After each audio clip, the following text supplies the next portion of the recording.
There was once upon a time a rich king who had 3 daughters who daily went to walk in the palace garden. The king was a great lover of all kinds of fine trees, but there was one for which he had such an affection that if anyone gathered an apple from it, he wished him 100 fathoms underground. And when harvest time came, the apples on this tree were all as red as blood. The 3 daughters went every day beneath the tree, and looked to see if the wind had not blown down an apple, but they never by any chance found one, and the tree was so loaded with them that it was almost breaking, and the branches hung down to the ground. The king's youngest child had a great desire for an apple, and said to her sisters, "Our father loves us far too much to wish us underground. It is my belief that he would only do that to people who were strangers." And while she was speaking, the child plucked off quite a large apple, and ran to her sisters, saying, "Just taste, my dear little sisters, for never in my life have I tasted anything so delightful." Then the two other sisters, also ate some of the apple, whereupon all 3 sank deep down into the earth, where they could hear no cock crow. When midday came, the king wished to call them to come to dinner, but they were nowhere to be found.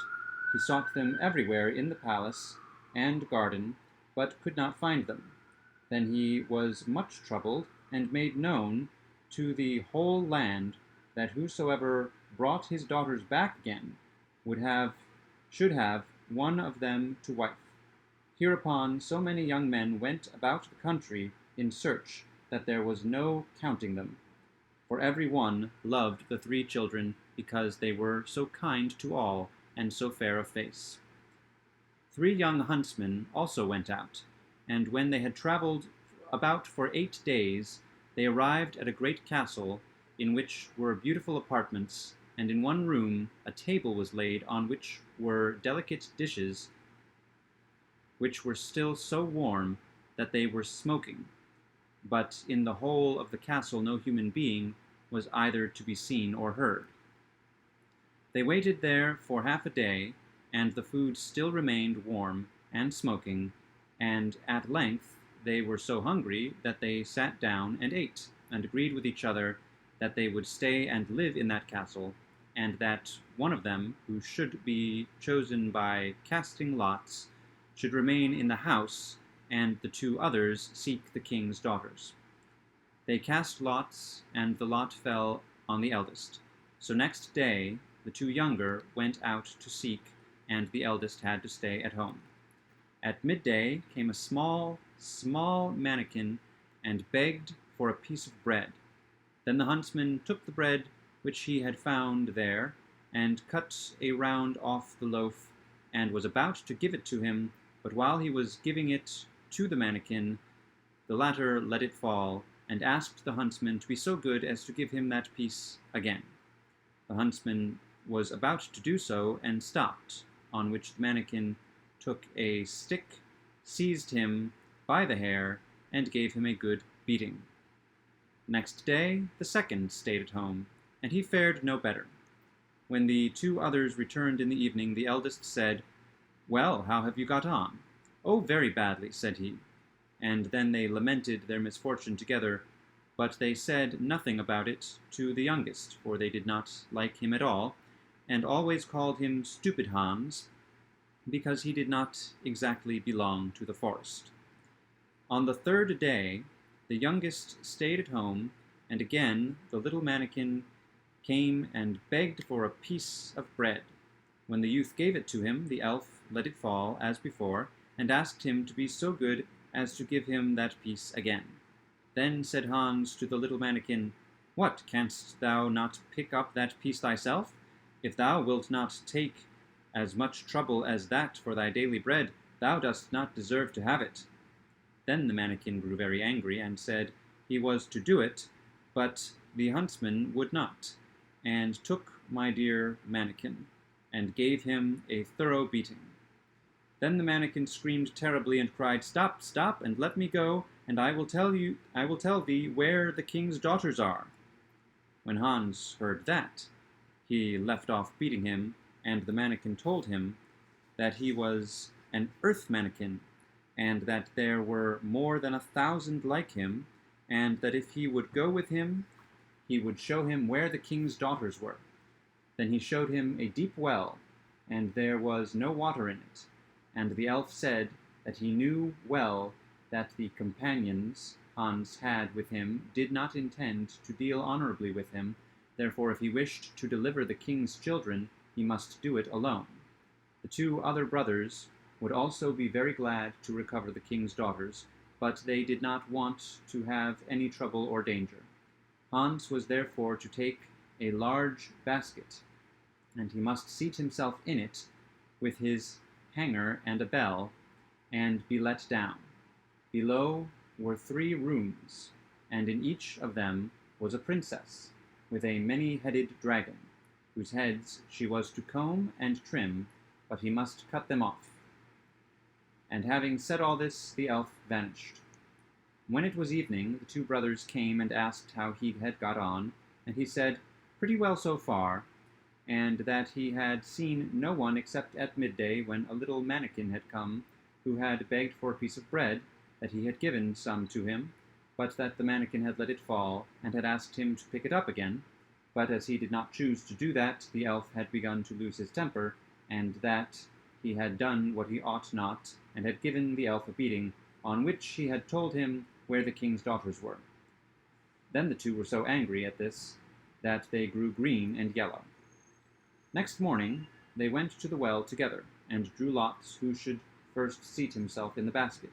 And again the lot fell on the eldest, and he was to seat himself in it, and take the bell with him. Then he said, if I ring, you must draw me up again immediately. When he had gone down for a short distance, he rang, and they at once drew him up again.